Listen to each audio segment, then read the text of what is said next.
Politicians involve थे, police वाले बड़े लेवल पे इन्वॉल्व थे, इसीलिए तो चल रहा है। जनता तो कम करना चाहती है, इसीलिए तो जनता ने इस बार भगवंत मान साहब की सरकार लाई है। और मैं आपको विश्वास दिलाता हूँ, देर सवेर ऊपर नीचे होगा लेकिन सारा सफाया कर देंगे। आप गैंगस्टर के केस में देख रहे होंगे, मान साहब बड़े बड़े निर्णय ले रहे हैं। फिरोजपुर की बात करें तो यहाँ पे चिट्टे का आतंकवाद भी है, धड़े सट्टे का आतंकवाद भी है पूरे पंजाब में। धड़े सट्टे का आतंकवाद में गैंगस्टर इन्वॉल्व है और पुलिस अधिकारी भी इन्वॉल्व है। इसके ऊपर आप कैसे इस नेक्सस को तोड़ेंगे? सबसे पहले तो सरकार बनने के बाद मैं यहाँ पर पहली बार आया हूँ ऑफिशियल काम के लिए। सांसद मुझे पंजाब ने बनाया है, तो सांसद की हैसियत से जो भी फ़ंड मुझे मिलेगा, मैंने फ़िरोज़पुर को अडॉप्ट किया है कि फ़िरोज़पुर ज़िले में मैं काम करूँगा। तो इसी दृष्टि में ये मेरा पहला विज़िट है। आपने बिल्कुल सही प्रश्न किया कि यहाँ पर लॉ एंड ऑर्डर एक सबसे बड़ी समस्या है। लॉ एंड ऑर्डर में आप गैंगस्टर का ले लो, चिट्टे का ले लो, तो मेरा ये मानना है कि एमएलए साहब ने भी मुझे अपडेट किया था, डीसी साहब ने भी अपडेट किया था। लॉ एंड ऑर्डर को लेकर सरकार फंडामेंटल चेंजेस कर रही है। यहाँ पर सबसे मेन समस्या लॉ एंड ऑर्डर को अगर आप लेंगे तो सर्वेलेंस का है। तो इसके लिए हमारे फ़ंड से, मेरे पर्टिकुलर एमपी लैड फंड से हमने सीसीटीवी का प्रोविज़न रखा है। सब तरफ सीसीटीवी लगा देंगे, नंबर 1।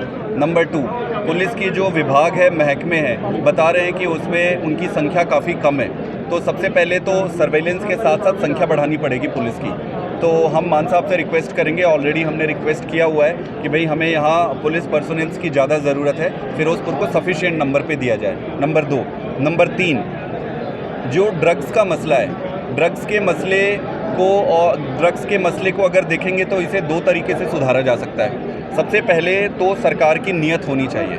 अगर कोई सरकार पहले से ही इस पे इन्वॉल्व है, जैसे कि पहले सरकार होती थी, तो अगर खुद ही इसमें शामिल है तो वो कभी ठीक नहीं कर सकती। तो सबसे पहले तो नीयत की ज़रूरत पड़ती है, जो इस सरकार की साफ़ है, नंबर 1। नंबर 2, अब ड्रग्स को 2 तरीके से ठीक किया जा सकता है। एक तो ड्रग्स की जो सप्लाई है उस पर वार करना पड़ेगा, वो अचानक से नहीं होगा, वो बड़ा नेक्सस है बड़ा, उसके लिए एक सिस्टमेटिक व्यवस्था सरकार बना रही है। आने वाले समय पर जितनी सप्लाई है उसको कट कर देगी सरकार, नंबर 1। नंबर 2, जहाँ पर भी सप्लाई कट करके लोग छोड़ रहे हैं ड्रग्स, उनके लिए फिर रिहैबिलिटेशन सेंटर का प्रोविज़न है, जो मेरे ख्याल से फ़िरोज़पुर में है नहीं, और सबसे ज़्यादा नशा से पीड़ित एरिया है। तो रिहैबिलिटेशन सेंटर भी पहले आप कट करो, उससे पहले सेंटर बनने चाहिए ताकि कोई उससे प्रभावित ना हो। फिर तीसरी सबसे जो बड़ी चीज़ है कि आप यूथ को, आपने तो नशा से छुड़ा लिया, उसके बाद वो करेगा क्या? रोज़गार की व्यवस्था करनी पड़ेगी। और उसी के साथ साथ स्पोर्ट्स हमें लग रहा है कि सबसे इम्पॉर्टेंट है। एक ज़माने में स्पोर्ट्स में पंजाब सबसे आगे हुआ करता था, और आप पिछले कुछ सालों में देखोगे तो नीचे आ गए हैं। तो स्पोर्ट्स को अगर हम सेंटर स्टेज पे लेके आए, सारे यूथ को स्पोर्ट्स में लेकर आएँ, तो एक तो उनको एक दिशा मिलेगी। दिशा मिलने के साथ साथ वो मेडल भी लेकर आएंगे। तो इंटीग्रेटेड स्पोर्ट्स कॉम्प्लेक्स पंजाब का पहला इंटरनेशनल लेवल का फ़िरोज़पुर में आ रहा है। इसमें से कुछ काम हो भी चुका है, डीसी साहब बाद में आपको अपडेट भी करेंगे, एमएलए साहब आप लोगों को बताएंगे। उसमें कई सारी और चीज़ों की ज़रूरत है, जैसे हॉस्टल्स की। अगर गांव का बच्चा अच्छा खेलता है तो उसको यहाँ के तो हॉस्टल के लिए मैं मान साहब से बात करूँगा, मंत्री जी से बात करूँगा, और उनसे बात करके हॉस्टल यहाँ पे बनाएंगे, रेजिडेंशियल कॉम्प्लेक्स बनाएंगे। तो इंटीग्रेटेड कॉम्प्लेक्स यहाँ खड़ा होगा। उसके साथ साथ हर गाँव में मैदान की व्यवस्था की जाएगी, हर गाँव में। अभी लगभग 100-150 गाँव में शुरू हो चुका है, बाकी 500 में काम शुरू हो चुका है। हर गाँव में मैदान का व्यवस्था करेंगे, इंटीग्रेटेड रेजिडेंशियल कॉम्प्लेक्स यहाँ पर करेंगे।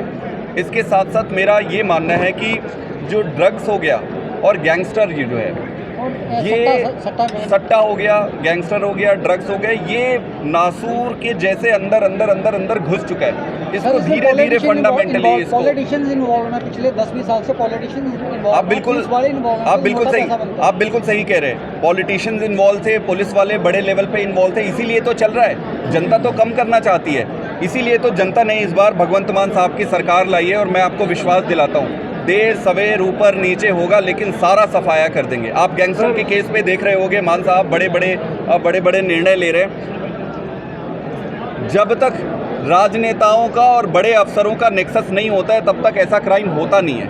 इस सरकार के आने के बाद आप देखोगे कि बड़े कदम उठाए जा रहे हैं। मुझे पूरा भरोसा है कि इस सरकार के कार्यकाल के अंत आते आते तक ये सारा सफाया हो जाएगा।